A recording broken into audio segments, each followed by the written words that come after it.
ಅದು ಸಿಗದಿದ್ದಾಗ ಸಹ ಮತ್ತೆ ಎಡ್ದಾಕ ಪಟ್ಟಿ ಶುರು ಎಲ್ಲ ಕಡೆ ಹೋಗೋದು ಪ್ರತಿಯೊಂದು ಕಾರ್ಖಾನೆಗೆ ಹೋಗೋದು ಭೇಟಿ ಆಗೋದು, ಯಾವ್ಯಾವ ಬಿಲ್ ಕೊಟ್ಟಿಲ್ಲ ಅದನ್ನು ಕೇಳೋದು ಮತ್ತು ಬರೋದು, ಅಡ್ಡಾಡಿ ಹೋಗುವಂಥ ರೈತರು ನೋಡಿದ್ವಿ ನಾವು.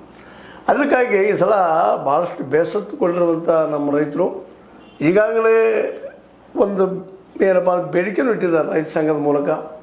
ಇಲ್ಲ, ನಮಗೆ ಇವೆಲ್ಲ ತೊಂದರೆಗಳನ್ನ ಅನುಭವಿಸೋದು ಸಾಧ್ಯ ಆಗ್ತಾ ಇಲ್ಲ, ನೀವು ಎಕರೆಗೆ 40,000 ಕೊಡ್ತಾ ಇದ್ದಿಲ್ಲ, ಅದು 1 ಲಕ್ಷ ಮಾಡ್ರಿ ಅನ್ನೋದು ಡಿಮಾಂಡ್ ಇಟ್ಟಿದ್ದಾರೆ. ಸ್ವತಂತ್ರವಾದ ಮೀಡಿಯಾಗೆ ಬೇಕಾಗಿರುವುದು ಸ್ವತಂತ್ರ ಧ್ವನಿ. ಆ ಸ್ವತಂತ್ರ ಧ್ವನಿ ಉಳಿಸಲು ನೀವು ಮಾಡಬೇಕಾದದ್ದು ಇಷ್ಟೇ. ಅದೇನಪ್ಪಾ ಅಂತಂತಂದ್ರೆ ನಿಮ್ಮ ಕೈಲಾದಷ್ಟು ಸಹಾಯ ಈ ಚಾನಲ್ಗೆ ಮಾಡಿ ಹಾಗೂ ನಿಮ್ಮ ಧ್ವನಿಯನ್ನು ಕಾಪಾಡಿಕೊಳ್ಳಿ. ಅದು ಎಷ್ಟು ಮಟ್ಟಿಗೆ DCC ಬ್ಯಾಂಕ್ಗಳು ಮಾಡ್ತಾವೋ ಗೊತ್ತಿಲ್ಲ, ಆದರೆ ಅಫೆಕ್ಸ್ ಬ್ಯಾಂಕ್ ಅಂತ ಈಗಾಗಲೇ 82,000 ರೂಪಾಯಿಗಳನ್ನು ಎಕರೆ ಕೊಡಕ್ಕೆ ಸಾಧ್ಯದ, ಕೊಡ್ರಿ ಅನ್ನೋಂಥ ಮಾತನ್ನು ಸಜೆಷನ್ ಮಾಡ್ಯದ. ಇನ್ನು ಅದು ಕೊಡ್ತದನೋ ಇಲ್ಲವೋ, ಯಾಕಂದ್ರೆ ಈಗಾಗಲೇ ಬೆಳಗಾವಿ DCC ಬ್ಯಾಂಕಿನ ಒಂದು ಯಾರು ಹಿಡಿದಿಲ್ಲದ ಸತೀಶ್ ಅವರು ಸದ್ದಿಲ್ಲ 40,000 ಡೈರೆಕ್ಷನ್ ಮಾತಾಡಿದ್ರಿಂದ ಈಗೇನು ಚರ್ಚೆ ಮಾಡಿದ್ರು ಗೊತ್ತಿಲ್ಲ.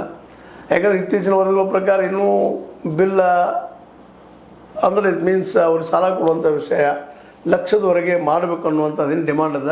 ಅದ್ರ ಒಪ್ಪೋ ಸ್ಥಿತಿ ಒಳಗೆ DCC ಬ್ಯಾಂಕ್ ಅದಾನ ಅನ್ನುವಂಥ ಸಂಶಯ ಅದ. ಯಾಕಂತಂದ್ರೆ ಈಗಾಗಲೇ ಬೇರೆ ಬೇರೆ ಕ್ಷೇತ್ರಕ್ಕೆ ಅದರ ಈ ಒಂದು ಬೆಳೆ ಸಾಲಕ್ಕಲ್ಲದ ಬೇರೆ ಬೇರೆ ಸಾಲಗಳ ಸ್ಕೂಟರ್ದಾಗಿರ್ಬೋದು, ವಾಣಿಜ್ಯದಾಗಿರ್ಬೋದು, ಮತ್ತೆ ಅವ್ರದ್ದಾಗಿರ್ಬೋದು, ಮನೆಗಳ ಮೇಲೆ ಆಗಿರ್ಬೋದು, ಎಂಥಂದ್ರೆ ಒಟ್ಟಿನಲ್ಲ ವಾಣಿಜ್ಯ ಸಲುವಾಗಿ ಕೊಡುತ್ತಿರುವಂಥ ಸಾಲಗಳು, ಆ ಸಾಲಗಳ ಪ್ರಮಾಣ 700 ಕೋಟಿ ಹೆಚ್ಚು ಮಾಡಿದ್ದಾರೆ ಅನ್ನೋ ಮಾತನ್ನು ನಾವು ಹಿಂದೆ ನೋಡಿದ್ದೀವಿ. ಅದನ್ನು ಮಾತಾಡಿದರು ರೈತ ಸಂಘದವರು. ಈಗ ರೈತ ಸಂಘದವ್ರು 700 ಕೋಟಿ ರೂಪಾಯಿ ನಮಗೆ ಕೊಡ್ರಿ ಅನ್ನೋ ಮಾತು ಇಟ್ಟಿದ್ದಾರೆ. ಅದು ಎಷ್ಟು ಮಟ್ಟಿಗೆ ಏನಾಗ್ತದನ್ನೋ ಗೊತ್ತಿಲ್ಲ. ಒಟ್ಟಿನಲ್ಲ ಈ ಎಲ್ಲ ಘಟನೆಗಳನ್ನ ನೋಡ್ತಾ ಇದ್ದರೆ ರೈತ ಮಾತ್ರ ಇನ್ನೂ ಸಂಕಷ್ಟದಿಂದ ಹೊರಗೆ ಬಂದಿಲ್ಲ, ಬರೋ ಸಾಧ್ಯತೆಗಳು ಇಲ್ಲ ಅನ್ನೋದು ಮಾತ್ರ ಈ ಸಂದರ್ಭ ಹೇಳಬೇಕಾಗಿದೆ. ಮತ್ತು ಇವತ್ತಿನ ಮನೋಸ್ಥಿತಿ ನೋಡಿದ್ರೆ DCC ಬ್ಯಾಂಕಿನ ಅಲ್ಲಿ ಆಡಳಿತ ವರ್ಗದವ್ರದ್ದು ಮೋಸ್ಟ್ಲಿ ಅವರು 1 ಲಕ್ಷ ಸಮೀಪದಲ್ಲಿ ಮಾಡ್ತಾರೆ ಅಂತ ಅನ್ನಿಸ್ತಾ ಇಲ್ಲ. ಆದರೂ ರೈತರು ಇವತ್ತು ಬೇಡಿಕೆಯನ್ನು ಮುಂದಿಡ್ತಾ ಇದ್ದಾರೆ. ಅದ್ರ ಸಲುವಾಗಿ ಹೋರಾಟ ಮಾಡ್ತಾರೆ ಅನ್ನೋಂಥ ಮಾತು ಮಾತಾಡ್ತಾ ಇದ್ದಾರೆ.